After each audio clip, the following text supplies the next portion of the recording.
Yo! Thursday afternoon, nice and warm and sunny out, no more awful weather. It's edition of Swishing podcast. Joe and Ed and Joe up here with a special guest. And what a time it is to be a New York sports fan. JETS and Mikey Mack, thanks to John Nidzik for all the cash money he left over. Sorry, taking a water break, throat's getting dry. All the money he spent, bringing back Darrelle Revis, he's coming home. Antonio Cromartie, the band's getting back together. Buster Skrine, trading for that. How do you pronounce it? Screen, whatever. Screen. Getting Brandon Marshall, teaming him up with Eric Decker, getting Carpenter from the Seahawks. Fitzpatrick, too. Then you got A-Rod hitting home runs. Yankees not tweeting about it. Harvey pitching. Rangers in first place. Don't look now. Islanders still hanging around, too. And Knicks are losing. But, hey, that's what we want, right, for the first pick. Anyway, Joe, how's it going, buddy? We are live from the kitchen today. Kitchen. Not the basement. We're moving up. We're moving up. The We're like the Jeffersons. We're moving on up in the world. Yeah, we got our special guest today.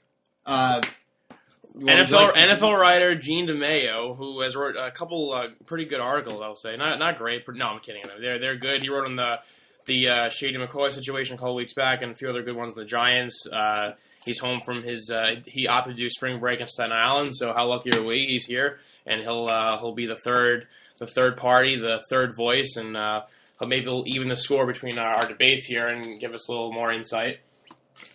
Gene, what's cooking, buddy? No, nothing much. Just enjoying the Staten Island weather. It's been good. Came back, got off on a hot note. Came back into 3 feet of snow. And, now I'm just here in the kitchen doing some podcasting. Perfect. Well, this is the life. Anyway, Joe, you're the Jet fan in the house. I am the Jet fan in the house. What is your favorite move, and what is your initial reaction to all the commotion? My favorite move, to be honest, was getting Cromartie. Because, obviously, Revis has wanted to come back for so long. He never wanted to leave in the first place. I don't think he wanted to leave in the first place. I think Woody Johnson and the whole situation with Idzik kind of forced his hand a little bit, and Idzik had to trade him. I think when push came to shove, Woody would have obviously wanted to keep him, but at the time, the cap situation just wasn't good. So, anyway, Revis came back. Like you said, the band is back together. So now we have Revis, Cromartie.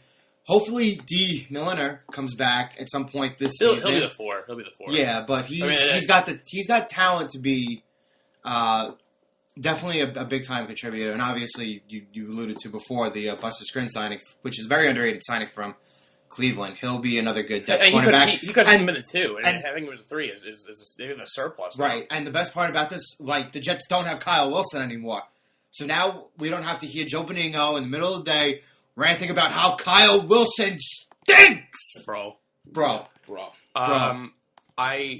I totally disagree that you're wrong on that. Saying Antonio Cromartie is the best pickup they have. I mean, that's he wasn't the best pickup. He was my favorite. He was your favorite. He was my favorite pickup. Fair enough. I did ask that. Where we're going to start this podcast hot, so we're going to get the people they want. Where are the Jets finishing this year in the division?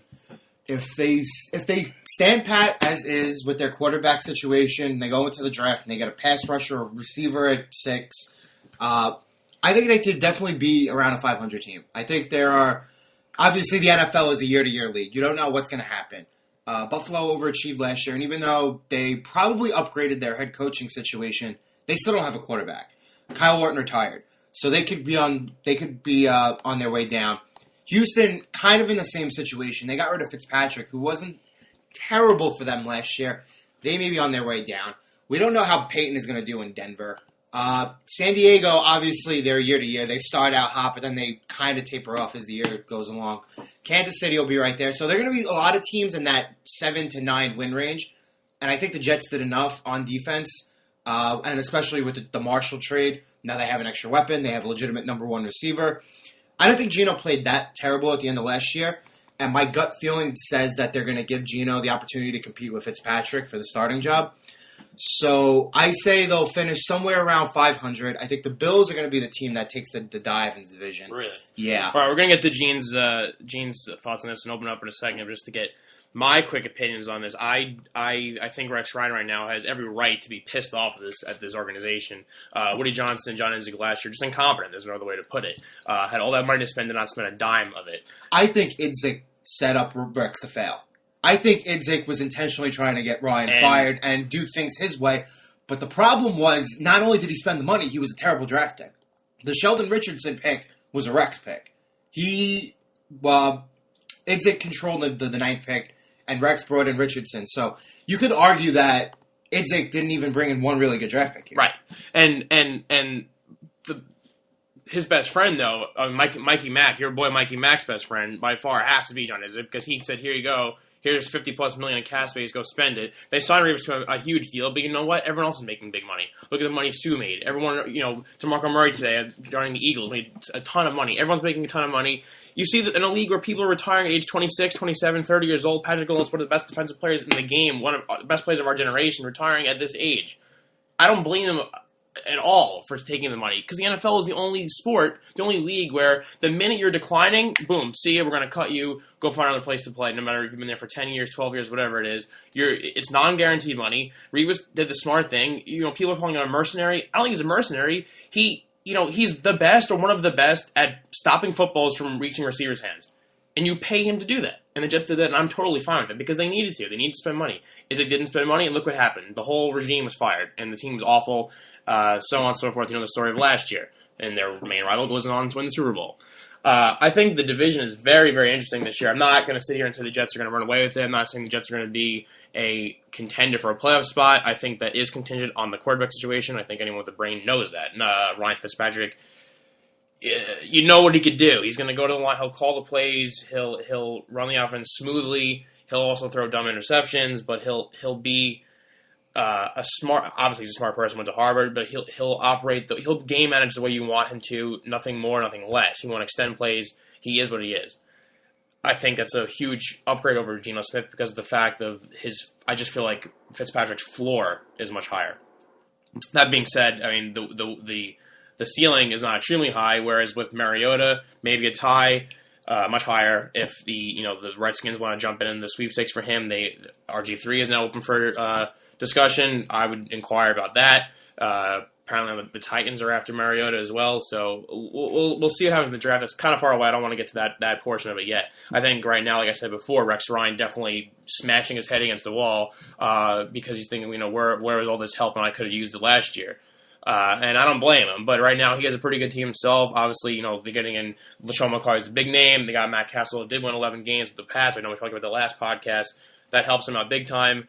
And you look at the Dolphins, the big free agent out there was Ndamukong Suh, and they got him for also a boatload of money, 2 boatloads of money. And he's going to make the defense that was pretty good even better. So all these defenses right now in the AFC East, I'd say probably besides the Patriots, all looking pretty good.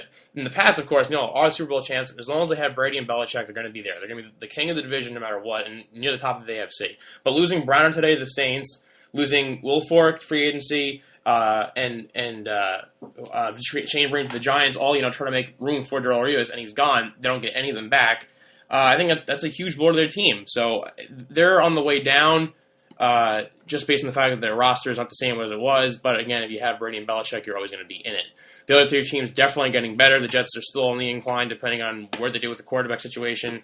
I think Fitzpatrick is definitely worth 1 to 2 more wins than the team last year, and plus all the new talent they have. They have a solid running game. Having all the receivers 6'3", 6'4", 6'5" in that range it's just awesome for them. So I kind of in the same page you're on the 8-8 mark. I think I don't see them doing much worse than that. But I also don't see the Bills or Dolphins doing much worse than that either. So I think it's a jam-packed, tight race. I think it's probably one of the most fun divisions to watch, which is saying something because it's usually a bore because of how good the Patriots are. But this year I think it'll be much more exciting. Gene, what are your thoughts on the AFC? Well, I think with the Jets, I'm saying him because Ryan Fitzpatrick. I mean, obviously he's not going to be a big game changer for the team. He's kind of a game manager. But I mean, it's just what's drawing in my head compared to the Texans last year. They ran a 3-4 defense, had a very strong offensive line, solid secondary. Jets probably have the better secondary, but they probably have the best defensive player of the group. I'd probably put J.J. Watt ahead of Darrelle Revis in terms of who's better. But different positions, so apples and oranges. But anyway, you saw them last year. They went about 9-7. with a couple of good receivers and Hopkins and DeAndre. You got the Jets with the same thing with Marshall and Eric Decker, and I think that makes a big difference to me, the Marshall trade. Yeah. I mean, I think really the upgrade from Marshall to Percy Harvin is huge. I mean, I felt this. I mean, some people would disagree with me. I felt through. No, but I mean, with the next thing I'm going to say is that I really felt through his whole career. Percy Harvin's a running back playing receiver. He's just like a very nice offensive tool, but he's not the guy who's going to be. He's a utility guy. He's not a stud receiver like Marshall. Marshall's a stud. Right, exactly. Yeah. But anyway, you got that. They're going to probably need a little help on the line. Maybe a running back too. I mean, now that Chris Johnson's off the team and getting shot. Right.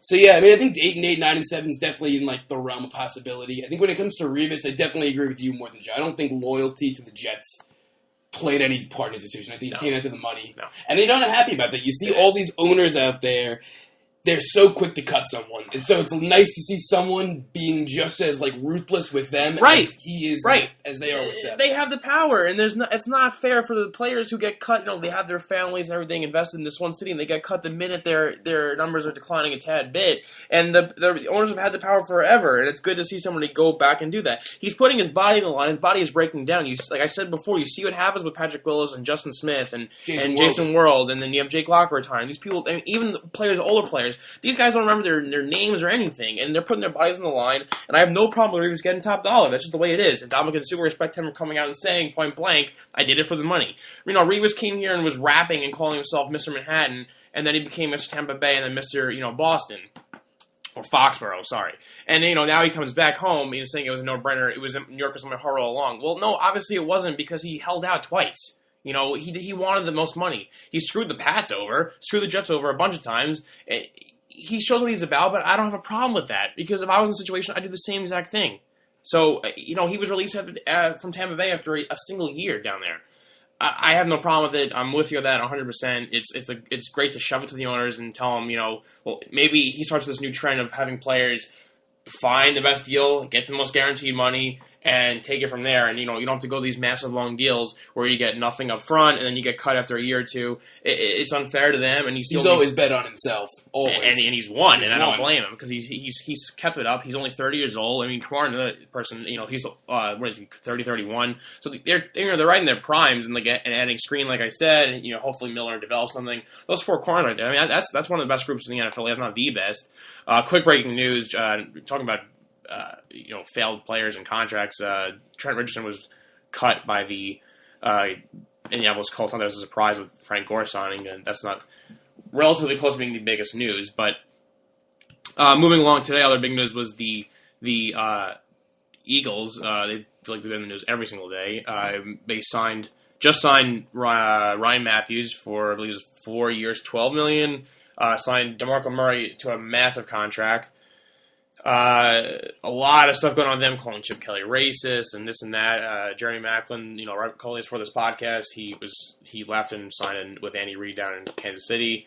A lot of turnover there, a lot of buzz going on, what they could do with the draft. Obviously, told about this too, traded Nick Foles for Sam Bradford and swapping picks, but Chip Kelly said they're not going after Marcus Mariota, despite thinking he is by far the best quarterback in this draft. Can you guys make sense of what the Eagles are doing? Well, last week I tried to. 13 wins, I believe, right? 13 yeah, wins. I'm gonna retract that statement. I see what Chip is doing, and I still think. Here's the thing: the NFL, as fast as it is, I don't think we've seen this many moving parts from one organization this quickly in a long time. I mean, they basically swapped franchise quarterbacks. They swapped franchise running backs. Time out. What do you mean franchise? What do you define franchise quarterbacks? Well, I'm saying they swapped quarterbacks. Okay. I think the Bradford Foles deal was a loss. I think St. Louis now has plans on Foles being their franchise quarterback. Right. I don't know what Bradford. My biggest problem is like they're. I mean, obviously this is a plan where he's going to try to do everything as quickly as he possibly can. And well, who's the winner? I mean, are you on the Foles side or the Bradford side? I'm on the Foles side. Okay. I think the guy who's cost controlled for another 3 years, wins 2/3 of his games, completes 60% of his passes, has a 46-17 touchdown to interception ratio, and has gone 14-4 in his last 18 regular season games.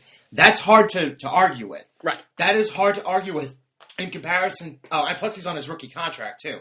that is hard to compare to a player who's currently making $13 million for this upcoming season in Bradford, was the first overall pick, hasn't stayed healthy at any point throughout his entire career.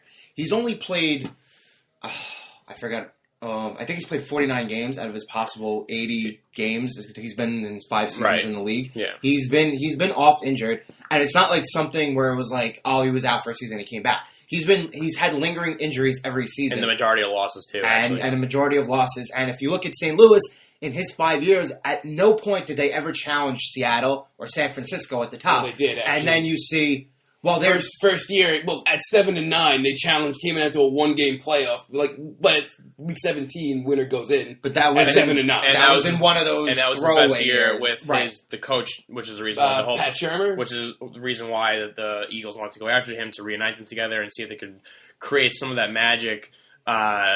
I'm with you on that. I like Foles too. I don't think what he did was a fluke. I think that he was almost too good for it to be a fluke. You just don't see that in the NFL. It's not like these other sports. They're not a Jeremy Lin Sanity type phase. It was well, legit. his Lin phase was the 27-2. Well, I don't think he'll never come close to that again. Right, but I'm saying that it'll translate to him being a good quarterback. Whereas, if Bradford's good in his spurts, fine. Shelley Duncan. I just don't trust him for being. I don't trust him. If you can't play in the field, you're useless to me. I don't care what you could potentially do. If you're not on the field doing it, you're useless. The trade would make sense if they thought there was something lined up to go and move forward and get Mariota, but they've, Chip Kelly's come out and said they're not mortgaging their future for Mariota. So I don't get what the game plan here was, really. I don't get why they weren't invested in Foles. Last year was enough to prove them that they had to, go in a different direction, but I'm not sure that's really an upgrade with Sam Bradford. I'm not sure it's really an upgrade putting DeMarco Murray in the backfield, who had, 500 touches compared to LaShawn McCoy, who actually is 5 months younger. They added Ryan Matthews too, who's often injured, and you have still, Polk and Darren Sproles there. So you have a really crowded backfield, awful for fantasy. Have not yet replaced Jeremy Maclin yet, but they do have Matthews and Cooper. Ertz not a bad tight end. So, there are some pieces there. I don't think they're better now than they were last year. I think with the Giants, the moves, getting Shane Vereen, I think they're plugging up a couple holes, getting Harris on special teams, who is heralded as one of the better special teams players. A couple other moves like Casillas and linebacker, and we'll see what they do in the draft.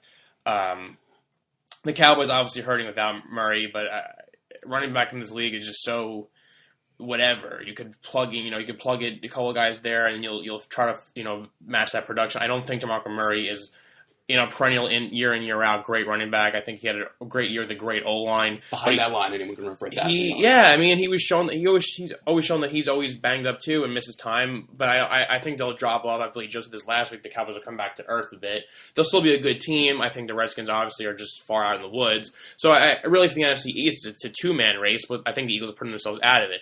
Obviously now the season's not done, but they're still looking to shop Evan Mathis, who's could be one of the best guards, if not the best guard in the game. I'm not sure. I really don't know what they're doing there. I think they're really taking themselves out of it. Me and Gene are the Giants fans here. How much do you trust the Eagles going forward? The Eagles have just been like a pain for me the whole week because I've been trying to write an article about the Eagles. Run for the blog. Every 5 minutes, it's something new. And then it's like, so I started off with something about the Bradford deal. And this is when we all thought they were getting the 10th pick. And we're like, oh, great, this is moving. Now it all makes sense. Exactly. They traded McCoy for the cap space. They relieve St. Louis of that terrible contract that Bradford has, and in return they get to swap the picks. But that wasn't the case. They actually wound up giving up more picks. They hurt their draft position, which I don't get. I think you definitely have to call St. Louis the winner of that deal because if they weren't getting Foles, they were probably going to do a deal like I said where they would trade Bradford for nothing, just whoever would take the contract off. Or even cut him. I think they said a few weeks ago that they were not planning on cutting Bradford. If they couldn't trade him, he was going to be the quarterback. But I don't know how much I believe that. But anyway, the only thing I think that could justify Chip Kelly right now, if Mariota's not in the plan, so the way I've been looking at it is, it looks stupid right now, but wait for the whole picture to be painted. So I think right now you can see that they just had 2 running backs, quarterback. They're still missing a receiver. They still need to get that. Like you said, the picture is pretty much coming together right now.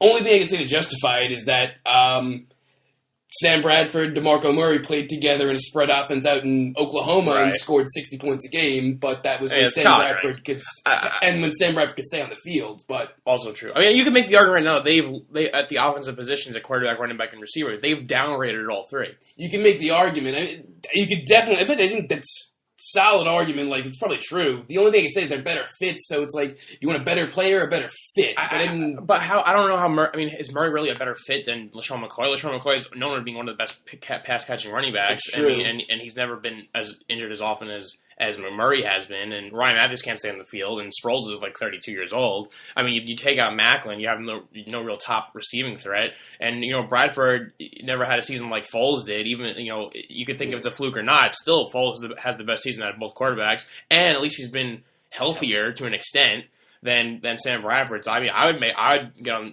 start making the argument that they've literally downgraded every position they've made. Maybe besides just getting a better middle linebacker, but that's not going to help your team. That's not how your team score points. It's like Byron Maxwell too. I mean, right? I mean, yeah, they lost Byron Maxwell. So their defense maybe an average defense. Yeah, I mean, their defense added 2 good players, but their offense got significantly worse in my opinion. So I'm not sure. I mean, Chip Kelly's an offensive guy. He's not some defensive stalwart. So I don't know what his game plan is. I mean, if his game plan is to make the defense better and score 10 points a game, sure, but that's not what he wants. Chip Kelly wants to run 100 plays a game and score 40 points. I think he's cocky enough, or like at least confident enough in the system that he can score 25 points a game no matter who's on the field. So let's bring in the best defensive players so he doesn't have to worry about that and just let players play. And I mean, other than that, the Macklin thing, I mean, the more I'm reading about it, it seems like they've from the beginning, what I heard is like they were both on the same side. Chip would always say Macklin's coming back. Macklin always says he was coming back. I think what must have bothered. I mean, I don't know who signed the deal first, but I think the Brandon Graham thing bothered him because he was saying something like they were re-signing everyone else before finalizing his deal. So it was kind of a diva move by him. He called up the guy who drafted him, Andy Reid, got a contract. I think it was. I mean, letting him walk was definitely a bad thing. I mean, he had a great season, but I mean, I guess you could justify it in a way because he never gets, before that, he can never really stay healthy. Never really had a great season before Chip Kelly came in. But if you're going to bring health into it, you just traded for Bradford, who has not stayed on the field at all during his career. One other big move that I definitely wanted to hit on was, to me, this is the most shocking move of the NFL free agency, period so far, and that's Jimmy Graham being traded to the Seahawks. I mean, first of all, what's going wrong and down in New Orleans, and secondly, does this just further make the Seahawks, the best team and the scariest team around? Because for all intents and purposes, I mean, they were a goal line hand up away from winning a Super Bowl, a consecutive Super Bowl. I mean, is this going to make them, cement them as a, potential dynasty for years to come? I mean, honestly, the one thing that might hold this back is that apparently, just a joke. I mean, I guess Seattle doesn't do physical, something like that, because I think I've been hearing rumors from somewhere that the reason New Orleans got rid of him is because they're not confident he can get healthy again. And we saw when Seattle traded for Percy Harvin, he played maybe a total, I don't know how many games he played this year for him, but in the Super Bowl season, he played 2 games, one regular season game and the Super Bowl. Well, I mean, let's straighten this out. Jimmy Graham is by far the best offensive player, target, besides, who's ever been in Seattle. Right. So that alone, I mean, helps him out and gives him the confidence. And at least, if he's a shell of himself, at least for this year, he's a decoy. He's a guy you have to game plan for, a guy you have to cover. I mean, there's a reason why, Drew Brees is this upset that Jimmy Graham is not back on his team. He's tweeting out pictures of his kids, with a Jimmy Graham jersey. Yeah. Apparently he was, yelling, cursing. And even if he can't run, he's still, 6'9"? I mean, he's a basketball player. He's huge. You throw him in the end zone, he's just throw it up. He's exactly. Goal line target. He can split out wide. He could do whatever you need. Would have been a lot better than Ricardo Laquette in the end zone. Right, exactly. And they have... They have young receivers, now they want to develop. So, I mean, he can mesh along nicely with them. Joe, I mean, do you buy the Seahawks stay the favorite? Is this a good move for Seattle, or you think that New Orleans is on to something? Absolutely. I think Seattle has already established their supremacy on top of the NFC as perennial favorites for the next 5 years. They're going to have to get healthy, though, obviously, because their entire secondary was hurt. Legitimately, their entire secondary was hurt during the Super Bowl. But I think we'll see a lot like how they started last year. They'll start 500. They'll be 4-4, 5-5. They'll get on a late season roll, and they'll be back. They're basically built for January, which is how you want to be built. Flip the other side of the coin. New Orleans did this deal because they were in cap hell. Right. They were legitimately in cap hell. I mean, all they were team, yeah. They were pretty close to being maxed out, and they had about less than $5 million in cap space, and that's obviously going into the draft. Mickey Loomis has no idea what he's doing with money. Tom Benson, the owner, is in fights with his family about giving the team over to his family versus his new wife. I mean, the same things going on with he owns the basketball team as well, so it's just been a mess down there. But yeah, 100% you're right, what you're saying. They had to trade Ben Grubbs today, too, to Kansas City. Yeah, so that. And both of these moves essentially clear just... I still don't even think they have like $15 million in cap space. Like that's how bad it was. They were way over the cap. They couldn't sign anyone, definitely, but they were probably over the ceiling too, where they had to pay like a heavy. I don't think they were at the point where you couldn't play. Like they had to clear cap, or like there's going to be heavy fines. The problem was that their top players make so much money in comparison to everybody else. You look at Drew Brees' contract; he makes $28 million a season. You look at Marcus Colston. Marcus Colston makes a lot of money. He's on the downside of his career. This isn't taking into account, obviously, they had Ben Grubbs. Obviously, they paid Jimmy Graham. He was one of the 2 highest paid tight ends in the NFL. Obviously, we know who the other one is.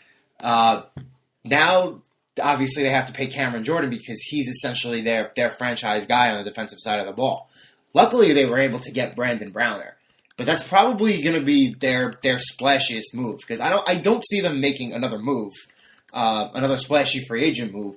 That's obviously not including the draft, too. They're going to have to sign their draft picks. But I don't think this is the start of it. You know, I think they're going to continue to completely retool the team going into the offseason. We may see another trade or two. Well, right, you brought, Drew Brees, this contract. Do you think, is Drew Brees' future? Will Drew Brees finish his career in a New Orleans Saints uniform? I don't think so. Really? I don't think so. Is he gone this year or is he gone another year? I think he's gone within the next 2 years. I think in order for them to shop that kind of contract, they're going to have to do it in advance. Unless they've been quietly shopping Brees on the down low for the last 3 months since the season was over. Well, it's possible. Jimmy Graham then just came out of nowhere. His biggest issue is obviously the contract. I don't think a team that with the cap room has a problem going out there and trading a second-round pick or a conditional pick or like a first-round pick and a conditional pick for Drew Brees.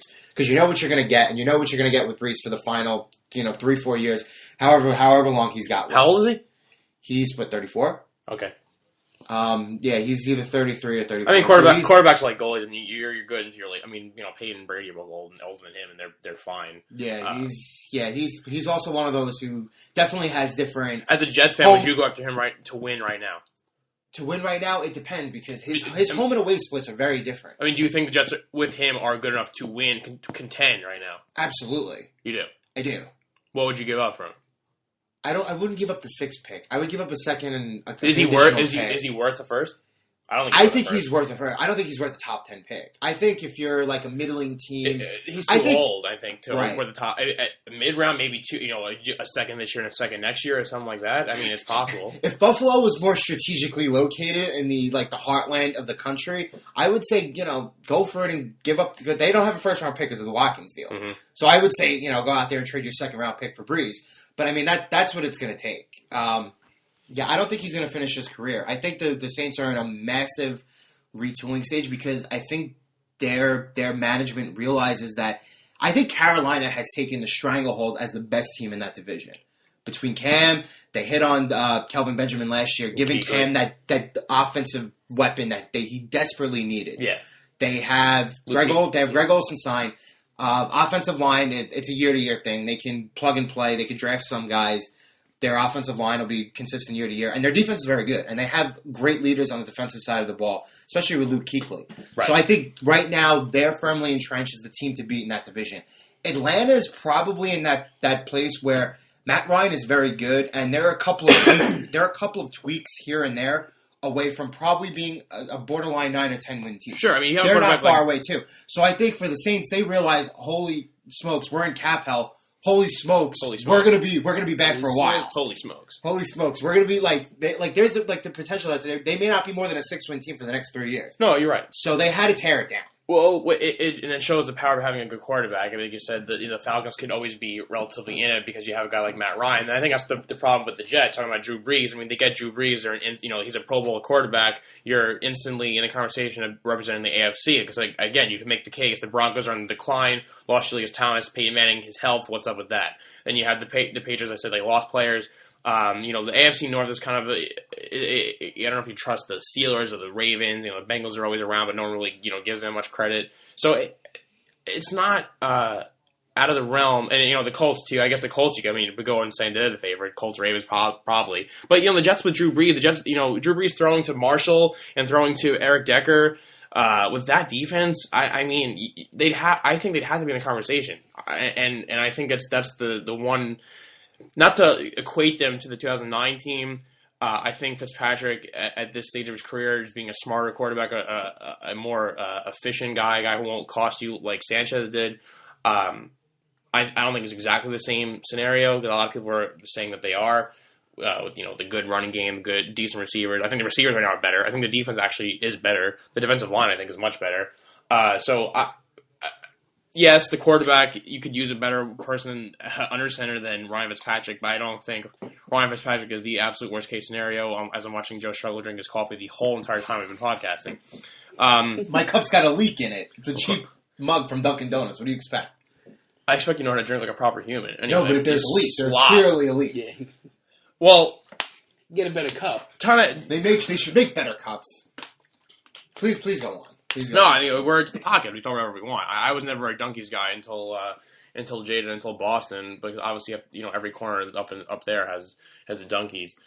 I think we've done a pretty good job exhausting all the NFL topics that I wanted to get to. I don't think is there anything else that I missed and you guys wanted to touch upon the NFL?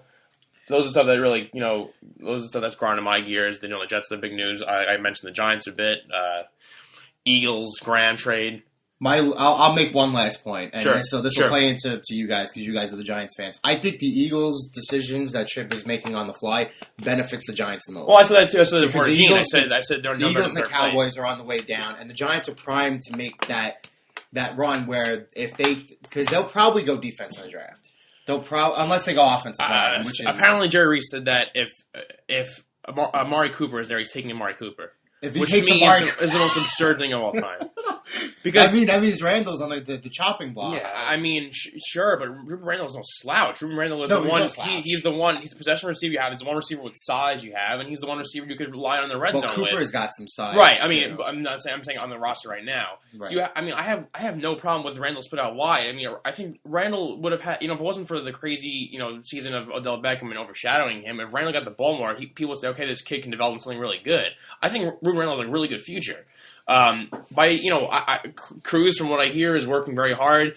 If he comes back and does his typical role in the slot, one of these guys will be open. I mean, Beckham's going to get all the coverage, all the defense game plan to stop him, but you can't because he's just a freak of nature. But then you have Randall, who I think could be a really, really, really good 2 or a 1B on some lesser teams. I think that's his potential. And you have Cruz, who's proven, besides when he's hurt, year in, year out, you're going to get 70, 80 balls, catches from him.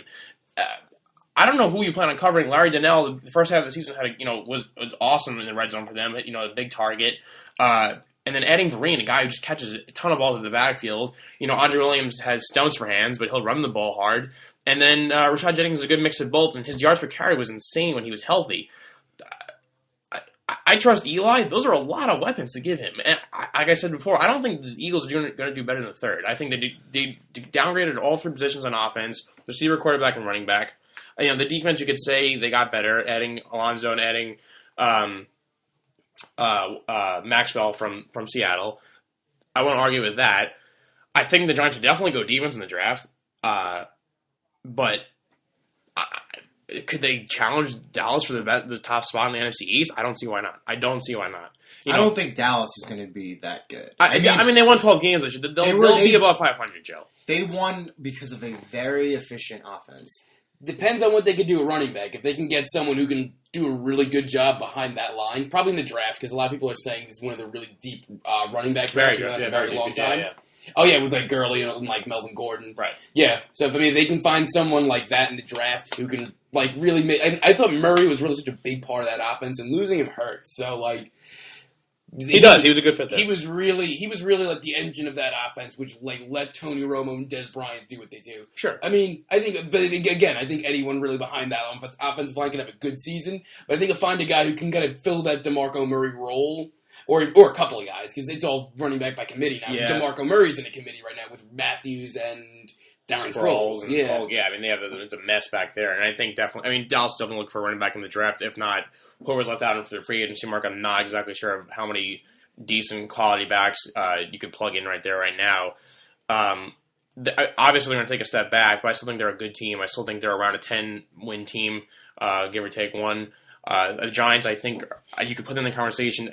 I'll revisit this post-draft, but I like, and hopefully no injuries in the preseason or training camp, but I like what the Giants are doing. I like, with Cruz coming back, it just changed the whole offense. And I thought that Vereen signing was so key. The draft's going to be interesting. Jerry Reese never does what you expect him to do, but he always finds a player seemingly every year that just steps up and does his job. And I trust whatever he wants to do. I'm with it. So it's I could say right now they should go defense. They should go this position, that position. They lost Antrell Roll, go safety, go corner, and he'll go and draft a guy at a position we have a lot of, and it's not going to work out. I mean, right now I would definitely go O-line. I would definitely go defensive. The back seven. Is he going to do it? Definitely not. But again, they're going to be in the conversation. I think at the top of the NFC East, as well as I think the Jets are going to be in the conversation for top of the AFC. As I was saying, New York sports right now is, a couple months ago we were saying the worst time for New York sports ever. Switch gears here to going to hockey. Awesome. If you're a Rangers fan, an awesome week for hockey. They played the Caps last night. Talbot or Henrik Lundqvist, I've never seen a better tended game in my life. Some of the saves he was making was unbelievable. I mean, that third period, the Caps were just dominating, and he stood in his head and did what you could never expect. I mean, the fact that they don't skip a beat with Lundqvist out is just amazing. Kreider, great defensive play, his speed, his burst. I mean, one of the best in the NHL. He's a truck, and this guy just could skate like the wind. And then Marty St. Louis keeping up with him, netting that goal. Rick Nash is just carrying his team on his back. Even everyone's contributing, he's just playing so well in every facet of the game. It's unbelievable to watch him. Definitely in the Hart conversation, although Ovechkin did score last night. Hopefully Kevin Klein's hurt, took a really hard shot from Ovechkin. Again, they beat the Islanders in a playoff atmosphere game. What was the game before the Islanders game? I know they had 3 big games this week. Was it Saturday they had a big game? They played the Islanders on Monday. Right. They played Chicago. Chicago, right. Yeah. Beat Chicago. Without Patrick Kane, but still showing they could do it versus the West. The Detroit game, they lost in overtime, but it was still a very good game. One of the better teams now in the East. Top of the NHL right now.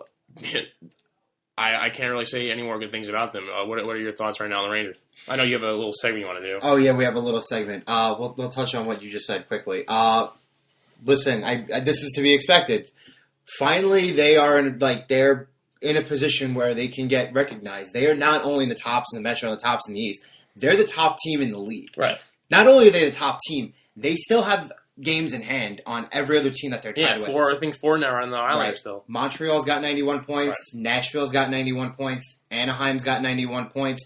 But the Rangers have that game in hand on Montreal, and I believe they have 2 games in hand on the Anaheim and Nashville. Yeah. So they're really they've been really asserting themselves.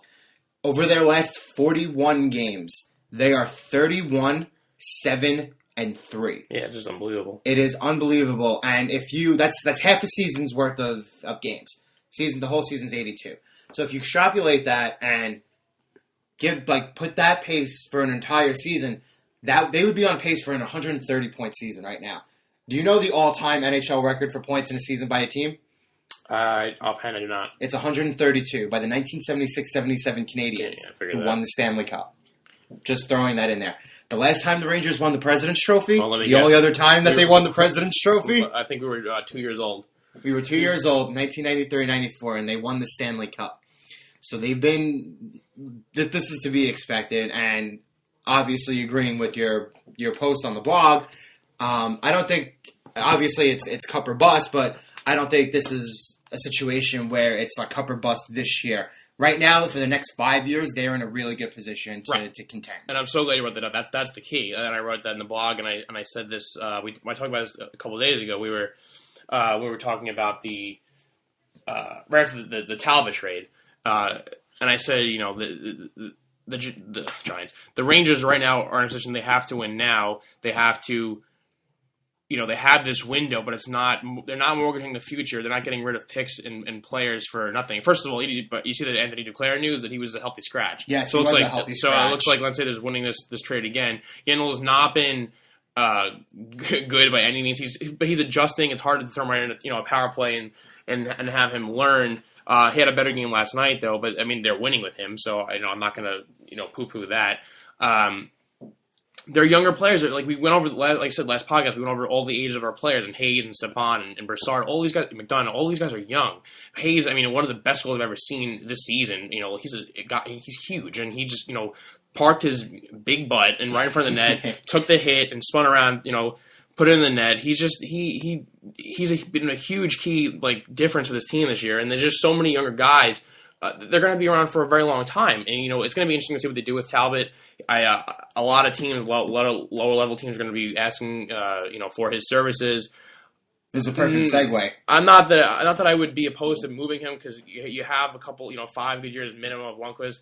But to get to the ultimate point, I think all these guys are in the NHL, these analysts and whatnot, they're just amazed by how great this team has been with Talbot and net. And it really is cup or bust, but it's not cup or bust this year. It's cup or bust, for the next couple of years. And this brings us to our first edition of 6 to Midnight. Nice. 6 to Midnight. I would like to talk about Cam Talbot a little bit. Go ahead. He's been a gem. He's been a very, very big gem. He was an undrafted free agent in 2010. He played his college hockey at the University of Alabama, Huntsville. Do you know where that is? It's in Huntsville, Alabama. Right. Thank you, Gene. I think they actually ended their program. Right. Their hockey program. I remember looking at the NCAA hockey map, and it was just that weird dot at the bottom of the U.S. and there's nothing within 70 miles of it or anything more than that, 200-300 miles of it. It's in the middle of nowhere. In hockey terms, yeah. In real terms, too. Every so often, Sather has done this, especially because Dan Girardi was also an undrafted free agent. He just goes out. He goes out there and he finds a gem. He finds a gem and he finds a diamond in the rough. And I think what we've seen in the last 2 years with Cam Talbot, he's more than a gem. He is one of those guys who comes completely off the radar onto the radar.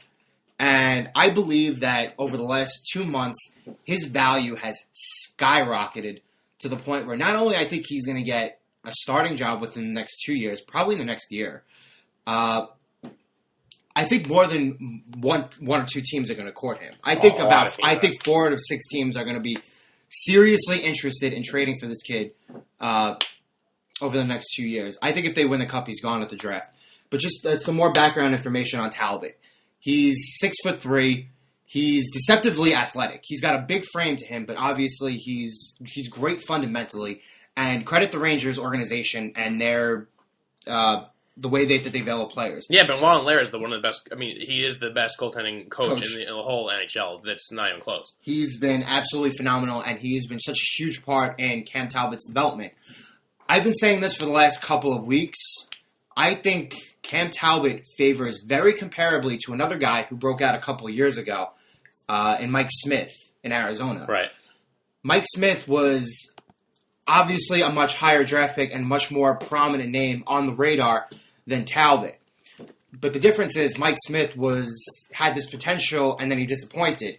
He went from Dallas to Tampa Bay and then Arizona took a chance.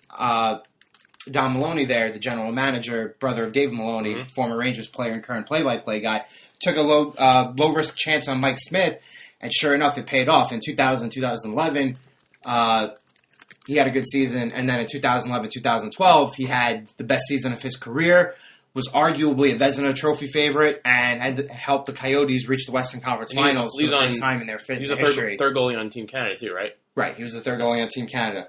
He's been absolutely excellent. But another place where Talbot is a big-time comparable with Mike Smith is their ability to handle the puck. And not many goalies can handle the puck, and Talbot does it very effectively. Henrik can. Right. Henrik he has no talent whatsoever when it comes to handling the puck. So that is something that's very different. Talbot always kind of comes out of the crease a little bit. Hank stays in the crease. Talbot handles the puck. Henrik goes nowhere near the puck. It's a complete night and day when you see both of these players play, and it's phenomenal how good the Rangers are with both of them in the lineup. In the last 9 games, during this hard stretch, he's basically given up 1 or 2 goals in every single game. He's got a .946 save percentage in his last 9. He's the first goalie in the history of the organization to have 1 or fewer goals in 5 consecutive, who has given up 1 or few consecutive goals in consecutive games on the road. So that's something not even Hank has done. When you look at Talbot, I think a lot of teams, not only just the Edmonton Buffaloes of the world, the bad teams with high picks who need goalies, I think teams like Minnesota, teams like Calgary, those kinds of teams that are right now on the uptick who need goalies for the future are going to take a chance on Talbot because he's only 27 and he's going to turn 28 going into next year, and that's still relatively young when it comes to goalies. So I think not only did Sather find a gem, but I think with all the recent picks that he's traded in the last couple of years to help mold this team into what it is now, I think Talbot has become a huge asset for us because, yes, I do think he's going to get traded, and I think it's going to be beneficial for both teams.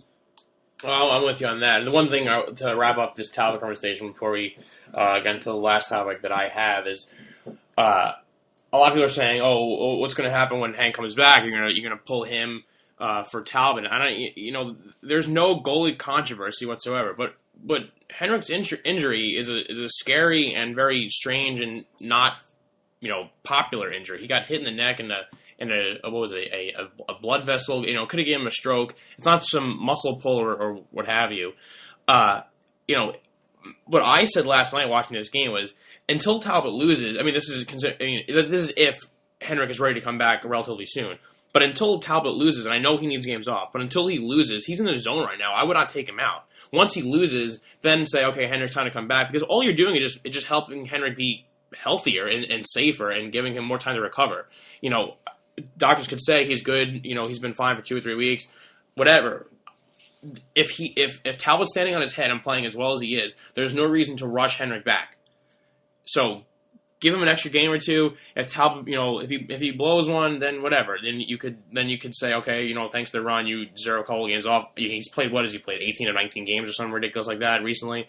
So don't rush Henrik back. There's no goalie controversy. So anyone saying that is dumb. He's 13-3-2. There you go. So ride him until you need to, until he's exhausted or until he loses a game, and then Henrik could take the reins back over, and then they'll until the playoffs start. I would keep resting Henrik until every 2 or 3 games, swap him out. That's just my take on that. I think you'd probably agree with that. I think any hockey fan with a brain does not think there's a goalie controversy. I think it reminds me a little like what's going on in Oklahoma City with the Thunder right now. Because you see, Westbrook is playing so good, it's letting them give a chance to rest Durant, which is going to be what's important in the playoffs. Talbot's playing so well, not Calvert. Just combined his name into one word. Cam Talbot's playing so well, it's going to let Lundqvist get fully healthy, which is what you're going to need in the playoffs. One big difference between those teams. Different sports. No. It's just that the Rangers' record with Talbot and net has been great. The record with just Westbrook without Durant has been awful. Westbrook has played great himself, but not that... It's all about 2K stats. Unfortunately, that's what the NBA has come down to. So, last thing I wanted to get to while we're staying on this New York sports topic, unless you guys wanted to bring up other stuff that I may have forgot or just don't think is important enough to talk about. But, and I know I made fun of this last week about A-Rod being broken into the Francesa's show and talking about his at-bat and, the back page of the news always about him. But this makes no sense because it just creates more controversy, and I think what the Yankees are doing is so stupid. So A-Rod yesterday in the game versus the Red Sox spring training game hits a home run. They tweeted about Beltran and RBI and another home run by another player and how Betances pitched and Teixeira did something as well. All was tweeted about. A-Rod hits a home run, which is much more significant than the other plays, and there was no sign of it. So if you're following this game on Twitter, you have no idea how they scored that run because it was not mentioned that Alex Rodriguez hit a home run into left center field. The Yankees come out and say that their Twitter account is run by the MLB, like the wing that does the media relations. I'm shocked. First of all, the Yankees don't have any person running their Twitter account. They don't have one guy on the payroll who could just tweet a couple things, 140 characters here and there. Don't have one. Why, if you believe the Yankees and it's just part of the MLB, why is this a thing? Why do they want to create more issues with this? This guy is back. He's paid his dues. Let him be a guy who's going to contribute to this team and stop creating extra controversy. If you want your PR staff to be happy, stop doing this. Yeah, you know what? I mean, I remember, 2013, that was the big, Mike Francesa had that big interview with A-Rod, and I think he was saying stuff like he thinks it's a conspiracy against him. Oh, sure it is. Yeah, I mean, and everyone's like laughed it off, like, yeah, sure, A-Rod, you did the juice, just get lost. The more stuff that comes out, the more it's getting more and more obvious. Like, yeah, there is definitely a conspiracy going on against A-Rod. Sure. I mean, and it's everyone. It's the MLB is against him. I mean, they gave everyone else, I think, originally the thing was, 52 games, and A-Rod's was, 211 games. They wanted all this season, all the next season. And if I were the Yankees, I would just let him really come back, and just be happy. Because you know what? His suspension saved you, $25, $28 million, because you didn't have to pay him last season. Yeah. Just say, all right, you're back. We won our part. We saved our $30 million, whatever it is, dollars, and just let him come back. And you're not going to trade him, at least not right now, because, what also bothers me, too, is how much the Yankees think that he's going to be a complete non-factor on the field. This is one of the greatest players ever to play the game. Right. He's old. He's going on 40, but to say he's not at all an everyday first baseman, not an everyday DH. He's more of he's a bench player. He's they treat A-Rod like he's a backup player. And the one thing that really bothered me the most, it's not really the MLB or the Yankees. The media's in on it too. You saw the Post had a thing out the other day, and they were just grasping at straws. I think A-Rod hit a single. It was A-Rod hits a single, asterisk, would have been a homer if he was on the juice. I'm like, where are you getting this crap Right, exactly. from? And I got in the case last podcast about that, and I thought it was ridiculous for a spring training game to break into what A-Rod's doing at every at-bat during Francesa's show. But, SportsCenter did it too, breaking in live coverage of his at-bat. I get he's news, I guess people want to talk about him. I think that this whole fight that is going on between the media, the New York media, and him is just dumb. Don't do it to one of your guys, one of your athletes. The funny thing is, A-Rod put poison in his body to win games for the Yankees, and he won a World Series. Why are you going to go and put his face in an asterisk in the back of the cover? What else could this guy do? Yes, he's an idiot. Yes, he cannot make a single decision right. Everyone knows this. Everything he does wrong is just it's stupid. It makes you think of how a guy could be this off base. But what's done is done. He's playing in baseball right now. He came back early. He wants to work. And you know what? The funny thing is, the Yankees need him. They need him. They're not very good. Newsflash.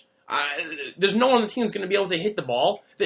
Everyone they have is always often injured or, a constant slump, cough, cough, Mark Teixeira. So why, if this guy's crushing the baseball, you want him to play, you want him to feel a part of the team. Just keeping this long circus, they're a part of it. If the Yankees is that true or not? If they didn't, they don't have a guy running their Twitter account. Okay, fine. You have the MLB doing it. Then the MLB is full of idiots. And obviously, the MLB hates him. That's not a surprise. It's been a ongoing drama filled. It's like a soap opera for years now. But the quickest way to get over it and get air out of your hair is to treat him normally like everyone else. He'll play another season or two, and then he'll call it quits. And that's it. Period. Stop. It's over with. So I don't get what the whole issue is with you can't tweet him. A quick, if you tweeted literally one sentence, Alex Rodriguez hits a home run, left center field, the score is whatever. Nobody says anything. Nobody cares because nobody's watching the game because it's spring training. Well, I think that's exactly what the MLB wants to do with the whole steroid thing. They're pretty much expecting everyone to remember baseball going from the 1800s to 95, taking a break, coming back once they started testing in 2005. That whole 10-year period never happened. Mark McGwire who? And I think that's pretty much what they want you to see this game as. That whatever inning it was, it went from, I forgot, whatever, that whole run, just forget about that run. It didn't happen. Something I would expect from Bud Selig, and I thought we were getting into a new era with the new guy who's in there. Manfred, yeah. Yeah, Rob Manfred. So, it seems like it's more of the same. Well, it's going to be that way. And there's a vendetta against Alex Rodriguez, and it's just going to be, the more that MLB does this, and the more the Yankees do this, and the more the media covers him in a negative light, the more I'm rooting for him. Because everyone else, Andy Pettitte was caught, and, you have all these other guys, Clemens and McGuire. So it's all these people, even guys who are rumored. David Ortiz is rumored. And everyone.